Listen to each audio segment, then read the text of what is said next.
Claretta Petacci, an astrological portrait of Ciro Discepolo.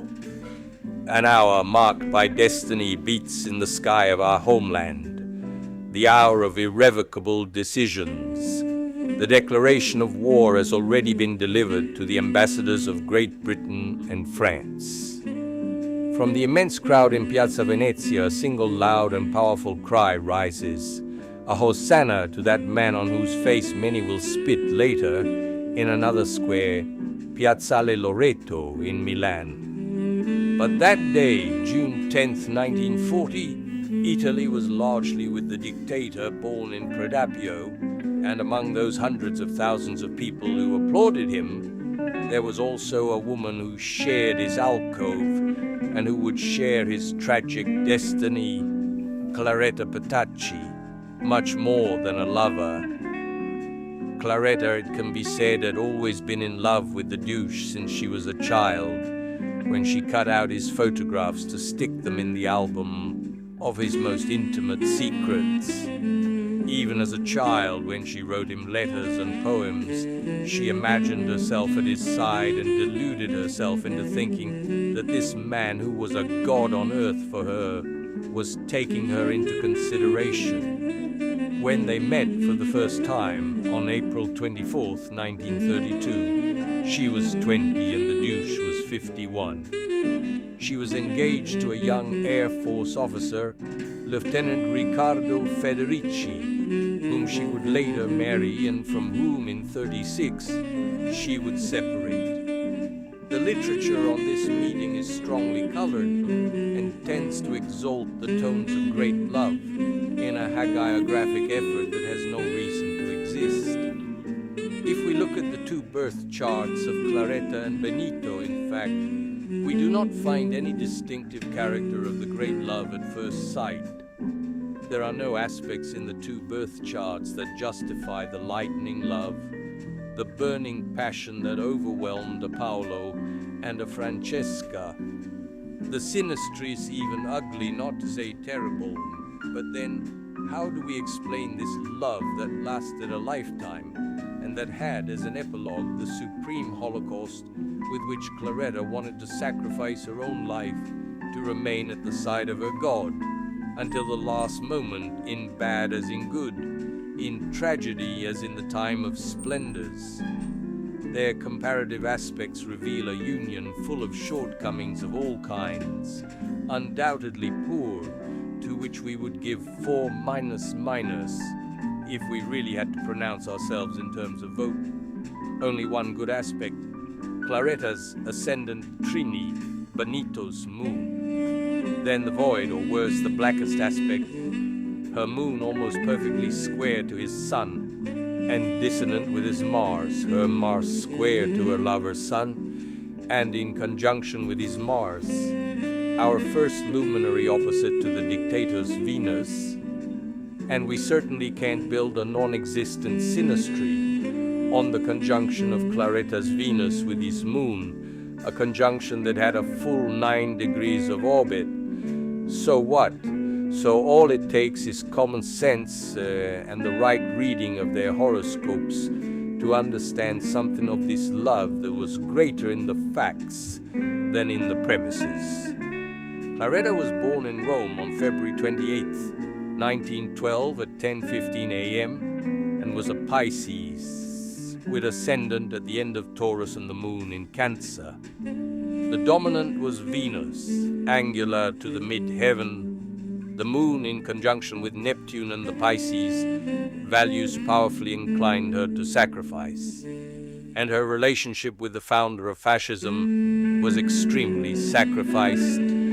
She waited for him for entire days in the Zodiac room, in the Saibo apartment, in that wing of Palazzo Venezia that overlooks Via del Plebiscito, and was content even with a fleeting appearance of her idol, with an embrace snatched from a diary overflowing with commitment of all kinds. She waited patiently, and despite being extremely jealous, she endured the continuous humiliations that the douche, in the exercise of his amorous blitzes, inflicted on her. Someone said in this regard that there were over 400 women who passed through the sofas of Palazzo Venezia in embraces that were not at all romantic, aimed at satisfying the desire for masculine expression of the then head of the government, and the Duce who, like a stallion, blows hot wind from his nostrils, is not just a surrealist image, but the reality of a man who interrupted the offices of the government several times to pick the fruit of one of the many virgins who offered themselves to him. How could a relationship like that not work? Claretta asked to love a god, and Mussolini, then and for her, was one. She was absolutely available and much younger than him, as well as beautiful and sensual. Mussolini could dispose of her 100%. He had a doll that, although reluctant from time to time, was extremely obedient and always very much in love. He only had to make a few phone calls every now and then, or go and see her for a romantic rendezvous. Nor did the woman pose any family problems. Claretta Petacci never asked her leader to abandon his wife for her. So a very solid union. Each had what they wanted, and so why shouldn't such a love last a long time? Furthermore, Mussolini was forcefully present in the woman's horoscope for two important elements, Mars in the first house and Jupiter in the seventh. The first represented the ideal of a masculine, of a warrior, of a fighter that Benito perfectly embodied. Jupiter in the seventh is downright textbook, a prestigious, very important love. But Mars in the first house also threatens the life of whoever possesses it, especially if he or she is linked to a dictatorial figure in a war period. That Mars in the first house in Claretta's horoscope was already a very strong threat of violent death, ever since the Deuce asked her mother, "Madam, will you allow me to love your daughter?" The astrologer Mustafa, questioned by Claretta, according to what some witnesses of that conversation reported, was very lucid and foresaw the tragic epilogue of her union. If Claretta had left her Ben, if she had taken refuge abroad in time, if she had not been the regime's occult advisor. But there are too many ifs, and the reality is that a very dangerous Mars dominated the first house of the woman's birth horoscope. One day, Uranus passed over that point with an orbit of 0 degrees, and square to the radix Sun orbit of 3 degrees. It was April 28, 1945, in Giulino di Mezzegra, and the supreme sacrifice was accomplished. A few shots from the Elmas model, 1938 F208-30 machine gun, put an end to her great love and her young life. She could have saved herself up until the last moment, but all her actions were directed at seeking, consciously and unconsciously, that ugly martyrdom. We continue to hear talk of the potential of transits, but these each time manifest themselves for what they promise.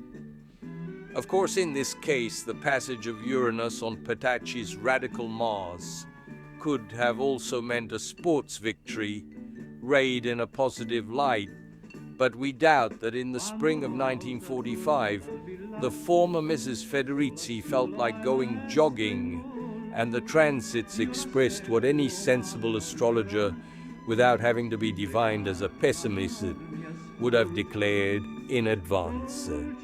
Speaking of transits, let's take a look at those of the end of September 1984. In Claretta's birth chart, which, as Jung said, also works after the death of the subject, Jupiter is sextile to the Sun, Saturn is trine to the Moon, and Uranus is on the birth Jupiter. And here we are again, forcefully talking about Claretta Petacci for the film dedicated to her by the director Schittieri, and interpreted by Claudia Cardinale. The controversy was that the film is fascist, but we believe that it is not enough to talk about fascists to be fascists, just as it is not enough to talk about Lenin to be communist.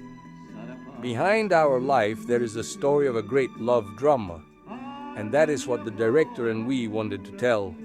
The rest is demagogy. Through the precise and detailed accounts given to us by her sister Miriam, it was possible to trace a fairly close and real profile of this woman who did not know the joys of motherhood and who saw her great love story end tragically from one day to the next, as her Venus-Uranus conjunction at birth would have wanted. One of the things that is most striking is the fact that fate wanted her to spend her first and last night at her man's side. She had never spent an entire night next to Mussolini, and only on the eve of their execution, with Mussolini reduced to a frightened old man and torn by gastritis, did they rest next to each other for an entire night, and she comforted him in the saddest hours. On that cold spring morning near Dongo, on Lake Como, Claretta sacrificed her life to her man, to her love. A psychologist could shed light on what lies behind these feelings and unmask selfish ends, far more petty than those celebrated here, but this is true for all mankind. Nevertheless, not everyone is willing to die for their love, whatever the real reason. Shakespeare wrote, "Men have always died now and then, and worms eat them, but not for love." Claretta, on the other hand, died for her Ben, and did not ask herself whether this was good or bad, right or left. She just died. Ciro Discepolo, taken from the book How to Discover the Secrets of a Horoscope, Publishing Albero, 1988.